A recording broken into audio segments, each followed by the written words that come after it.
মিডিয়াত আহিব লগা কাৰণটো কওকচোন, কিয় কাৰণে আহিছে আপুনি? হয়, কাৰণটো হ'ল আমাৰ মিডিয়াত কিছুমান এটা কথা এটা দৃষ্টিগোচৰ হ'ল দুৰপাঙত এজন যুৱকে আৰু হয়তো তেওঁৰ লগত কোন কোন আছে আমি নাজানো। তেওঁ হয়তো আমি আমাৰ ফালৰ পৰা ভাবিছো যে আমি আচলতে আহিছো আজি ডিক্ৰং দুৰপাং ডাম্পাৰ মালিক সন্থাৰ পৰা, আৰু এইখিনি আচলতে মোৰ কথা নহয়, আমাৰ সকলোৰে কথা। তেওঁ হয়তো ফেচবুকৰ এটা পেজ আছে, কিবা বেলেগ নামত আছে, শুভ্ৰৰ এনেকুৱা কিবা মানে অসমীয়া এটা নামত আছে, আৰু সেই শুভ্ৰা জোনাকৰ কিবা বুলি, আৰু তাত তেওঁ হয়তো চাগে ভাইৰেল হ'বৰ কাৰণে বা তেওঁ কিছুমান ভিডিঅ' চলিবৰ কাৰণে কিছুমান ভিডিঅ' আপলোড কৰি আছে। তাৰ মাজতে সেইদিনাখন আমাৰ এজন ডাম্পাৰ কিবা ভিডিঅ' কৰি পেলাই দিলে, গৰু এটা মৰি আছে তাত ডাম্পাৰ এখন দি পেলাই ডাম্পাৰৰ দৌৰাত্ম বুলি দিলে, আৰু একেবাৰে ৰিচেণ্টলি এটা আমাৰ বিট অফিচাৰ বিহপুৰীয়া বিট অফিচাৰজনকো এটা ভিডিঅ' কৰি পেলাই তেওঁক অপদস্থ কৰিলে।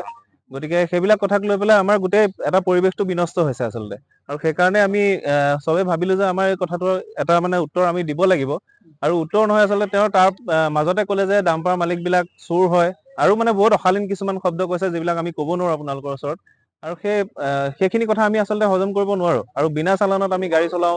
সেইখিনি কিবা প্ৰমাণ আছে নেকি? বা আমি বিট অফিচাৰক ফৰেষ্টৰ বহুত ওপৰলৈকে আমি পইচা দি মিলাই থওঁ, সেইবিলাক কিবা প্ৰমাণ আছে নেকি? যদি প্ৰমাণ আছে তেওঁক আমাক প্ৰমাণ দিব লাগিব, আৰু তাৰ কাৰণে আমি আইনী ব্যৱস্থা ল'বলৈ ইতিমধ্যে আমি হাতত লৈছো আমাৰ সন্থাৰ ফালৰ পৰা। কেছ আমি অলৰেডি FIR এখন দিয়া হৈছে, আৰু সেইকাৰণে আমি আচলতে এনেকুৱা কিছুমান ইমান কষ্ট কৰি সকলো অসমীয়া যুৱক লোন লৈ গাড়ী লৈছে, 2-4টা পৰিয়াল তেওঁ মটৰ শ্ৰমিক সন্থাৰ কিবা বুলি তেওঁ কয়, তেনেকুৱা শ্ৰমিক আমাৰ 3-4টা পৰিয়াল আমি সকলোৱে চলাই আছো। গতিকে তাৰ পাছত আমি তেনেকুৱা কিছুমান এলিগেশ্যন আমাৰ ওপৰত যদি আহে, সেইখিনি আমি সহ্য কৰিব নোৱাৰো, আৰু তেওঁক আমি সকীয়াই দিব বিচাৰিছো এনেকুৱা যাতে ভৱিষ্যতে আৰু আমাৰ লগত এনেকে লাগি নাথাকে এইটো কথাক লৈ পেলাই। সেয়াই আৰু আমাৰ কথা।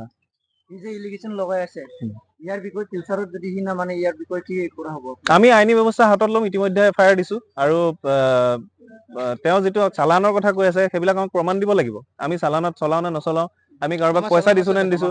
এতিয়া তেওঁ যিজন চেত্ৰী উপাধিৰ আমাৰ বিট অফিচাৰ ছাৰক যিটো মানে কৰিলে, তেখেতো আমাৰ এজন স্থানীয় ব্যক্তি, তেওঁৰ লগত আমাৰ চিনা জনা আছে। কিন্তু কোনোবাই কেতিয়াবা হয়তো আমাৰ গাড়ী এখন বিনা চালানত যাব পাৰে, কাৰণ কেতিয়াবা গাড়ী বেয়া হয়, পিছদিনাখন গাড়ীখন আহে, তেনেকুৱা কথাত কেতিয়াবা বা কোৱাৰীত চালান নাথাকে, কেতিয়াবা কিবা এটা কথা তেনেকুৱা হ'ব পাৰে। কিন্তু তেনেকুৱা হ'লেও কেতিয়াও আমি ফৰেষ্ট অফিচাৰৰ ফ্ৰণ্টেদি তেনেকুৱা গাড়ী কেতিয়াও নাযায়, তেওঁলোকক সেইটো সন্মান জনোৱা হয়। কিন্তু কোনো মিলাই থকা পইচা দিয়া তেনেকুৱা কোনো কথা হ'ব নোৱাৰে, আৰু যদি তেনেকুৱা গাড়ী পায় তেতিয়া সেইটো অফেন্স হৈ গুচি যায়। যদি ফৰেষ্ট অফিচাৰে পায়, অফেন্স হৈ গুচি যায়।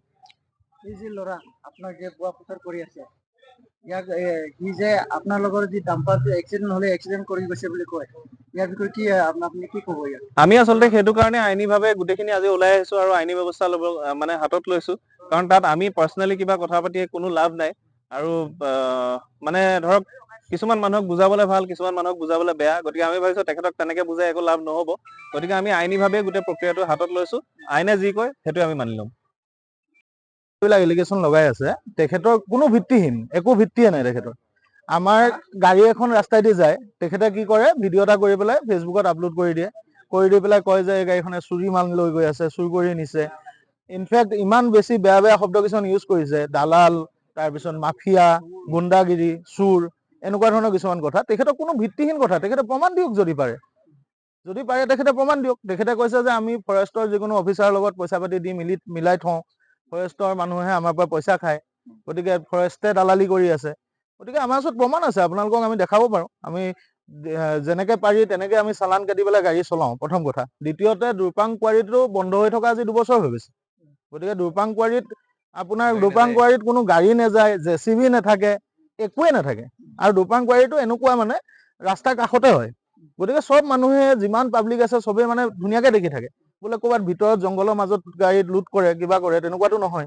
গতিকে অৰুণাচলত হৈ আছে, অৰুণাচলে কেনেকে কি কৰিছে আমি নাজানো। অৰুণাচলৰ গাড়ী চলে, কিন্তু আমাৰ গাড়ীবিলাকো আহে। আমাৰ দুৰপাঙেদি এইফালে কৰবালৈ চেঁচালৈকে আহক বা শিমলুগুৰি আহক, বান্দৰদোৱাৰ পৰা ডিক্ৰঙৰ পৰা মাল লৈ আহে। গতিকে আমাৰ চালানটো থাকে। আমাৰ যদি নাথাকে, কিবা প্ৰমাণ যদি আছে তেখেতে দিয়ক। তেখেতৰ হাতত একো তথ্যহীন হিচাপে তেখেতে এনেকুৱা ধৰণৰ এলিগেশ্যন লগোৱাত আমি যথেষ্ট মানে ক্ষোভিত হৈছো। তেখেতৰ চেনেলটোৰ নামটো কি আছিলে? শুভ্ৰ জোনাকৰ মৰিচিকা নে এনেকুৱা নামটো জানে নেকি? নামটো ৰূপু শৰ্মা বুলি শুনিছো। হয়।